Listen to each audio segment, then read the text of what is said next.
Mesdames, Messieurs, amis des journaux, bonjour et bienvenue à ce rendez-vous de l'actualité réuni en conclave hebdomadaire ce mercredi 13 février 2019. Patrice Talon et les membres de son gouvernement ont pris des décisions concernant l'appurement des arriérés envers les agents et les retraités. Le matinal donne cette information et écrit que la cagnotte portée de 1 à 3 milliards de francs CFA avec 2 milliards supplémentaires sera repartie sur les revenus des fonctionnaires et les retraités de l'État. Fraternité donne la même information et signale que cette décision est en adéquation avec les engagements pris par le chef de l'État en décembre 2018 devant les organisations syndicales et dans le cadre de la poursuite des actions sociales. À en croire le journal de Ménotin, le Conseil a décidé d'allouer une enveloppe financière supplémentaire au paiement au titre du mois de février 2019 des arriérés dus aux fonctionnaires. Fraternité précise que c'est ainsi qu'en a déclaré ce mercredi 13 février 2019 le ministre Oswald Oumeki à l'occasion de son traditionnel point de presse à la présidence de la République.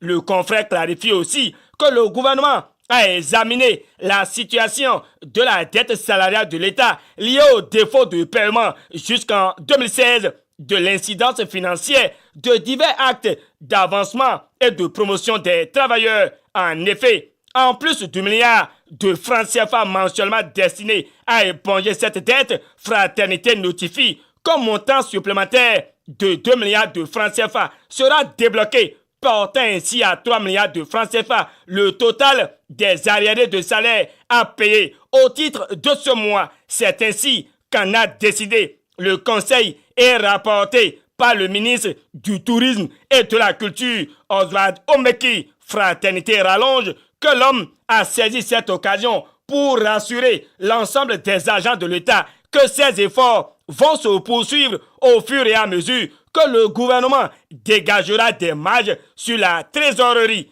au regard du déblocage de 2 milliards de francs CFA pour l'appurement de la dette salariale de l'État. Le Béninois libéré trouve qu'il y a de la joie dans le cœur des travailleurs.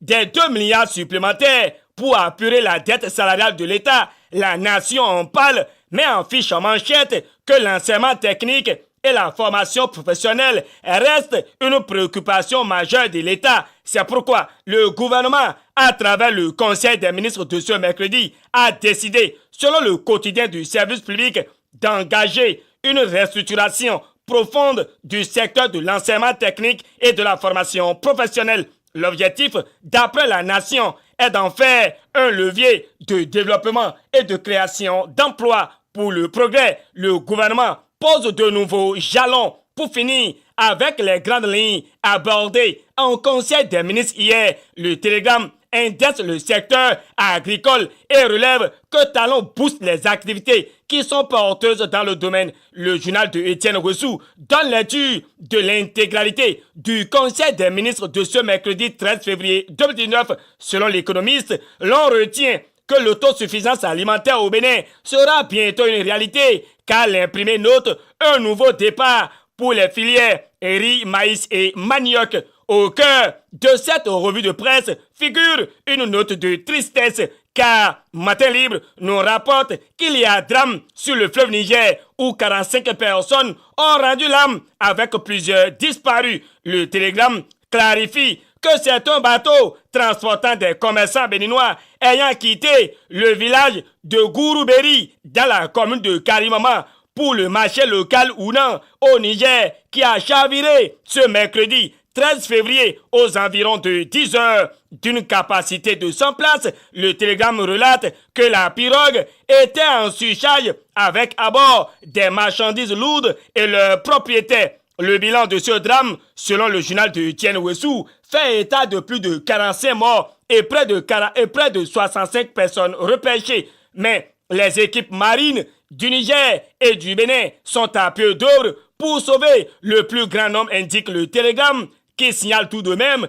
que l'alerte a été donnée par les gardes-côtes nigériens aux autorités béninoises qui se sont aussitôt dépêchés sur les lieux. Fraternité, le soleil levant et quotidien d'Abarou donne également des précisions sur ce drame, mais le matinal souligne que Karimama pleure les disparus, pendant que le matinal nous situe sur la situation qui prévaut dans la commune de Karimama. Le soleil levant étale qu'il y a bras de fer entre Mario Dila Tanassor et les enseignants grévistes du supérieur. Selon ce confrère, l'intersyndical des universités du Bénin répond à la note de service du ministre. L'Audace Info certifie cette information et clame pour sa part que l'intersyndical des universités du Bénin tacle violemment à Tanassor. Mais face à toute situation, la prière s'avère nécessaire. C'est pourquoi le progrès était aux côtés de l'honorable Agbodjete qui organise une série de prières à Dangbo afin que les législatives de 2019 se déroulent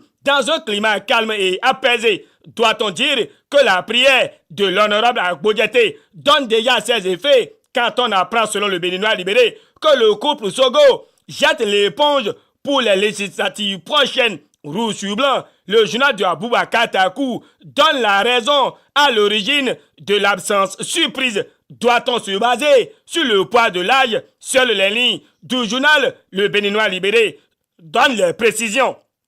Pendant que d'autres se retirent de la course aux législatives, d'autres sont vus comme des obstacles, et c'est le cas de Lazare Sakoto, vu selon l'Audace Info comme la clé de l'échec des progressistes dans la 24e circonscription électorale. Chose curieuse, dans la 15e circonscription électorale, c'est les jeunes qui suscitent la candidature de Florent Awansé en ordre de bataille pour les législatives du 28 avril 2019. C'est le télégramme et l'événement du jour qui nous file cette information. Et nous continuons à présent avec la dépêche qui dénonce que certains agents de santé en règle et exerçant en clientèle privée dénoncent la réouverture des cliniques illégales fermées par les autorités du département du Zou. La dépêche soulève à cet effet que des agents de santé se plaignent. Pour le Béninois libéré, pas de plainte et le confrère nous livre les nouvelles concernant la lutte contre les faux médicaments.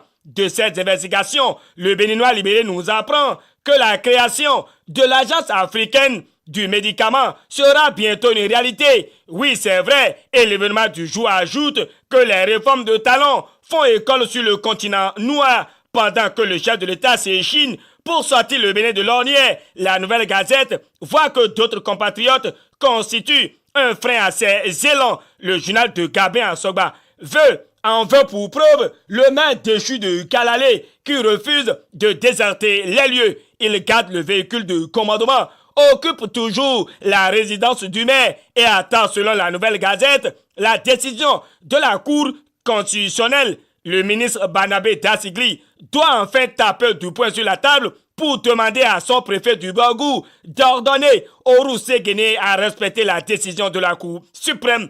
La bonne nouvelle qui vient de la Direction générale des impôts et soulevée par le matinal est qu'il y a déjà 480 quitus fiscaux qui sont déjà prêts. Aujourd'hui, 14 février 2019, c'est la fête de Saint-Valentin et le challenge précise qu'à Cotonou, l'amour sera célébré dans les couples et sur les bancs publics. Et Fraternité ajoute ceci: Cupidon, pris au piège du marketing et de la surenchère. Fin de cette revue de presse, réalisation et présentation Gutenberg Sou, tout en invitant les uns et les autres à la sérénité et au respect des mœurs.